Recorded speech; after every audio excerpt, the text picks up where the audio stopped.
Wow, Ballon d'Or 2024 র্যাঙ্কিংয়ে কততম Ronaldo মেসির পাশাপাশি শীর্ষে দৌড়ে আছেন কারা? বিস্তারিত জানুন পুরো ভিডিওতে। ফুটবলারদের ব্যক্তিগত অর্জনের মধ্যে সর্বোচ্চ মর্যাদার পুরস্কার হচ্ছে ব্যালন ডিওর।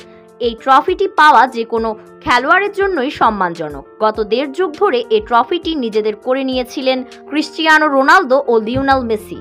2024 ব্যালন ডিওর পাওয়ার দৌড়ে এবার মেসি রোনালদোর পাশাপাশি বেশ ভালোভাবে এগিয়ে রয়েছেন হালান্ড, এমবাপ্পেরা। বরাবরের মতো এবারও একাধিক ফুটবলার ব্যালন ডিওর জয়ের দৌড়ে রয়েছেন।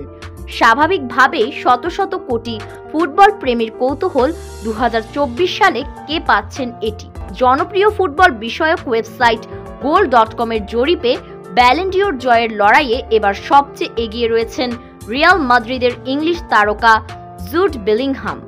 তালিকার 2-এ রয়েছেন বর্তমান সময়ের অন্যতম সেরা ফুটবলার পিএসজির তারকা কিলিয়ান এমবাপ্পে। 3-4-এ রয়েছেন লাউতারো মার্টিনেজ ও ভিনিসিয়াস জুনিয়র। তো দর্শক, 2024 ব্যালন ডিওর পুরস্কার কার হাতে উঠতে পারে জানিয়ে দেবেন ভিডিওর কমেন্ট বক্সে। ধন্যবাদ।